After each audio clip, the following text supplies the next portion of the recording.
Hello भाई और भौणी मैंने आपण को मो चैनल में स्वागत जनाऊँगी। मुझे वीडियो रे कहबी आपण पीएम किसान सम्मान निधि योजनार आगामी किस्तीटा पाइबे कि नहीं, आपण मैंने किपरि कन्फर्म करेंगे आपण आगामी किस्तीटा को पाइबे बोली यह आपण मानक कहबी। कारण पीएम किसान योजना रे बहुत चाषी अच्छी जो मैंने सेमानकर विभिन्न कारणरू विभिन्न भूलरू से माने पीएम किसान योजनार लाभ पाई पारु नांती। आपण आग को आसुवा किस्तीटा पाइबे कि नहीं, जदि आपण मैंने पूर्वर जाणीजे तेबे आपण मैंने सतर्क होइजिबे, आपणकर आउ किस्ती अटकबनी। आपण जदि जानिबाकु चाहुचंती तेबे आपण आग को देखंतु। मु आपण को ए वीडियो रे कहबी आपण पीएम किसान सम्मान निधि योजनार आगामी किस्तीटी को पाइबे कि नहीं। एबे चलंतु जानिबा, पूरा स्टेप बाय स्टेप देखिबा। आपण माने सेही भली माध्यम रे देखिबे आपण को किस्तीटी मिलिबो कि नहीं। देखिबा आगरू आपण को मु कहि रखुची, आपण को जदि वीडियोटी भल लागे तेबे वीडियो को गोटे लाइक करेंगे और चैनल को सब्सक्राइब करिया को भूलिबेनी। ए देखंतु पीएम किसान योजनार ऑफिशियल वेबसाइट रो लिंक मु आपण को डिस्क्रिप्शन बॉक्स रे दे देछि। एई पोर्टल को प्रथम रे आसी जिवे, ताबरे तळु को टिके स्क्रॉल करिवे। एठी आपण को नाउ योर स्टेटस बोली गोटे ऑप्शन मिलुची। ए नाउ योर स्टेटस ऑप्शन ऊपर क्लिक करिवे। ए नाउ योर स्टेटस ऑप्शन ऊपर क्लिक कला परे एठी आपण को रजिस्ट्रेशन नंबर मागुचे। एठी रजिस्ट्रेशन नंबर आपण देबे, रजिस्ट्रेशन नंबर दे देबे। रजिस्ट्रेशन नंबर देला परे एई जो रजिस्ट्रेशन नंबरटा आपण को अप्लाई कला बेले मिलिथिबो। जदि आपण आपणकर रजिस्ट्रेशन नंबर जानि नांती तेबे कमेंट करंतु। रजिस्ट्रेशन नंबर फिलअप कर साला परे तळे जो कैप्चा रहिছে कैप्चा फिलअप कर साला परे गेट ओटीपी ऑप्शन ऊपर क्लिक करिवे। एहा परे आपणक मोबाइल को एक ओटीपी आसीबो, से ओटीपी को फिलअप करिवे। ओटीपी फिलअप कर साला परे गेट डाटा ऑप्शन ऊपर क्लिक करिवे। एहा परे आपणकर डाटाटी ओपन होई जिवो, आपणकर स्टेटस ओपन होई जिवो। प्रथम रे आपणकु पर्सनल इन्फॉर्मेशन गुड़िक सब देखैबो, आपणकर डिटेल्स गुड़िक। एहा परे आपण माने एट चेक करिवे आपणकु आगामी किस्तीटी मिलिबो कि नहीं। देखंतु एटी गोटे ऑप्शन रहिछि eligibility status. Eligibility status option ऊपर क्लिक करिवे। एट देखंतु आपणक आगे गोटे ऑप्शन रहिछि लैंड सेंडिंग। ए जो लैंड सेंडिंग टा आपणकर येस रहिबा दरकार। देखंतु मोर येस अछि। ता तळे रहिछि Aadhaar bank account seeding status. ए Aadhaar bank account seeding status टी जदि नो थिबो तेबे मध्य आपणकर टंका आसीबनी। जदि आपणकर बैंक अकाउंट सहित आधार सीडिंग नथिबो तेबे आपण सरकारी योजनार को टंका नहीं पारिबेनी। आधार सीडिंग रहिबा दरकार। जदि आधार सीडिंग न होबो सरकारी योजनार आपण लाभ पाई पारिबेनी। एहा छडा आपणकर ए जो केवाईसी, ए केवाईसी मध्य होइथिबा दरकार। ए जो देखंतु केवाईसी लेखा आइछि, ए केवाईसी टी आपणकर येस रहिबा दरकार। आपण माने जदि केवाईसी करि नांती तेबे केवाईसी करिवा को पड़िबो। जदि आपणकर a land sending T no अछि तेबे एहा को येस करिया को पड़िबो। A land sending T cone? Land sending T होछि आपण जेतोळे अप्लाई करिथिबे आपण लैंड रेकॉर्ड देथिबे। लैंड रेकॉर्ड माने आपणकर जमी कागज पत्र। ए जमी कागज पत्र देथिबे, से लैंड रेकॉर्ड जदि किछि भूल बाहरे तेबे आपणकर एटा नो होई जाइथिबो। मोर जेहेतु ठीक अछि सेथि पई मोर येस अछि।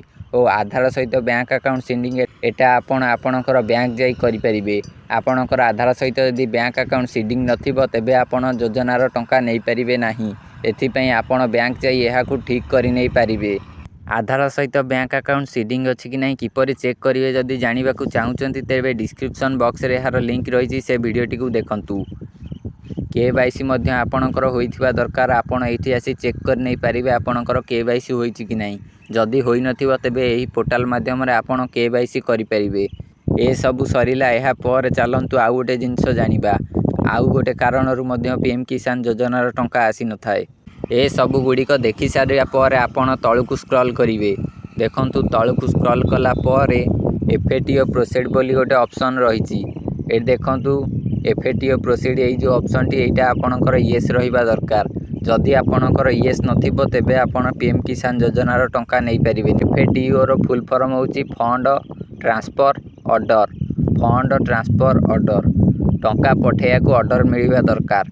जदि ऑर्डर मिली नथिबो तेबे आपण को पीएम किसान योजनार टंका मिली परिबनी। देखंतु मोर एफएटीओ प्रोसीड ऑप्शन टी येस अछि। मोर पेमेंट मध्य आसीछि। देखंतु एठी लेखा आछि 15 इंस्टॉलमेंट डन। मोर 15 इंस्टॉलमेंट टी आसी जाइछि। को बैंक को आइछि से बैंक नेम मध्य देखौछि स्टेट बैंक ऑफ इंडिया। एट सब देखौछि। जदि आपणकर एटा नो थिबो देखंतु मोर एबे 16तम किस्तीटी आसीनी मोर एफएटीओ नो कारणरू आसीनी। देखंतु एटी 16तम किस्तीटा आसीनी एफएटीओ प्रोसीड जो ऑप्शनटा एटा मोर नो अछि। फंड ट्रांसफर ऑर्डरटा मोर नो अछि। देखंतु मोर पेमेंट मध्य आसीनी। एई जो बॉक्सटी रही तले पेमेंट स्टेटस एई पेमेंट स्टेटस बॉक्सटा यदि पेमेंट आई थांदा योर पेमेंट डन लिखि थांदा बैंक नेम मध्य लिखि थांदा। देखंतु मोर एफएटीओ प्रोसीड ऑप्शन टी नो अछि। मोर एहार कारण मध्य लिखिनी।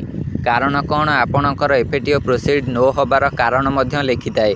आपणकर ए जो एफएटीओ प्रोसीड ऑप्शन टी जदि नो अछि तेबे एठी देखंतु आपणक सामने रे गोटे ऑप्शन रही रीजन ऑफ फेल्ड ट्रांजैक्शन। ए रीजन ऑफ फेल्ड ट्रांजैक्शन रे आपणकर कारण लिखिथिबो काहेकि आपणकर एफएटीओ टी नो अछि एहार कारण एठी देखैबो।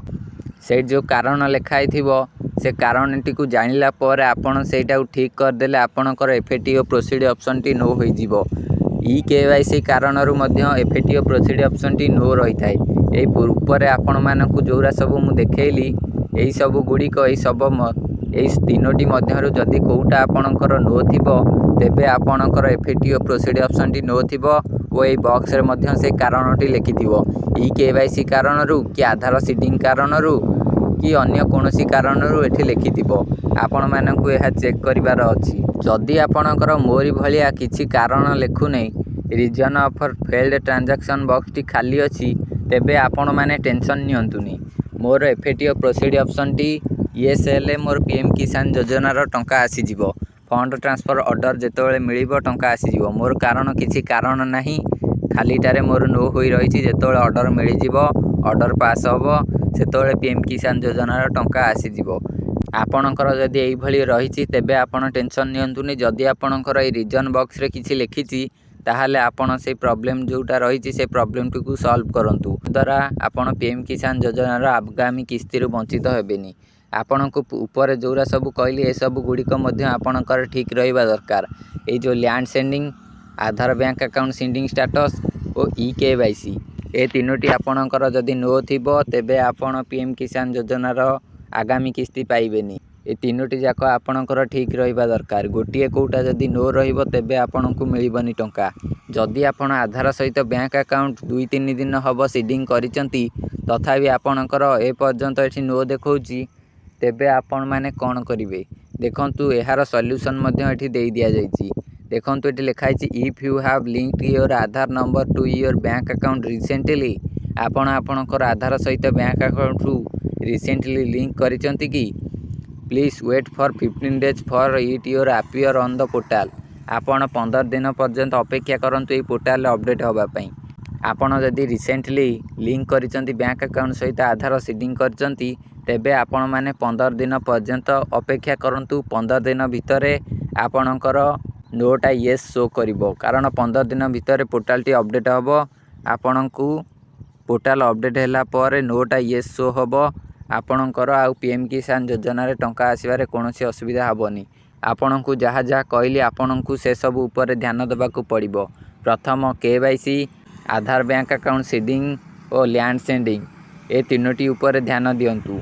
बहुत चाषी केवाईसी कारण टंका पाउनांती और आधार सीडिंग कारण टंका पाउनांती। सेमाने आधार लिंक कर दे भाबुचंती तार आधार सीडिंग होईची सेथिपाई सेमाने टंका पाई पारुनांती। ओ ए जो एफएटीओ प्रोसीड ऑप्शन टी नो रहिबा एहा आपणक हातारे नाही। जदि आपणकर किछि कारण नाही तेबे आपण पीएम किसान योजना रो टंका पाइबे से ऑटोमेटिक येस होबा आपणकु टंका मिलिबो। ए जो रीजन ऑफ ट्रांजैक्शन फेल एठी जदि किछि कारण लेखुची तेबे आपणकर कोन कारण रहिछि से कारण टी को सॉल्व करंतु। से कारण सॉल्व कला परे आपणकु पीएम किसान योजना रो टंका मिलिबो। आपण माने ए सब ऊपर ध्यान दियंतु। आपण कोनोसी भूल करंतुनी जहा फल रे आपण आगामी किस्ती को पाइबेनी। एई जो गुडा सब कहिले आपणकर जदि कोनोसी भूल रहिछि तेबे आपण चेक करंतु। जदि आपणकर केवाईसी होइनी तेबे केवाईसी किपरि करिवे चालंतु एबे जानिबा। प्रथमे आपण पीएम किसान योजना रो ऑफिशियल पोर्टल को पळि आसीबे। पीएम किसान योजना रो ऑफिशियल पोर्टल को आसिला परे आपण तळकु स्क्रॉल करिवे। एठी आपणकु केवाईसी ऑप्शन मिलुछि। ए केवाईसी ऑप्शन ऊपर क्लिक करिवे। एहा परे आपणकु एठी आधार नंबर मागिबो। आपण आपणकर आधार नंबर देबे। तापरे सर्च ऑप्शन ऊपर क्लिक करिवे। सर्च ऑप्शन ऊपर क्लिक कला परे आपणकु ओटीपी मागिबो। ओटीपी देला पर आपणकर केवाईसी सक्सेसफुल होइजिवो कंप्लीट होइजिवो आपणको आउ केवाईसी करिया को पड़िबोनी आपणकर केवाईसी डन होइजिवो। देखंतु ऊपर मध्य लिखा है ओटीपी बेस केवाईसी ओटीपी द्वारा केवाईसी कंप्लीट करि परिबे नहले आपण माने जनसेवा केंद्र रे जाई केवाईसी कंप्लीट करि नै परिबे। आपणको जेपरी सहज लागुची आपण सेपरी करंतु एई वेबसाइट रो लिंक डिस्क्रिप्शन बॉक्स रे अछि आपण एबे आसी ए सब गुडी को चेक करंतु जदी केवाईसी होइनी तेबे केवाईसी करंतु। एहा सहित ए वीडियो को गोटे लाइक करी मो चैनल को सब्सक्राइब करिया को भूलंतुनी सब्सक्राइब करी रखंतु एई भली अपडेट सब आगो को पाइबे।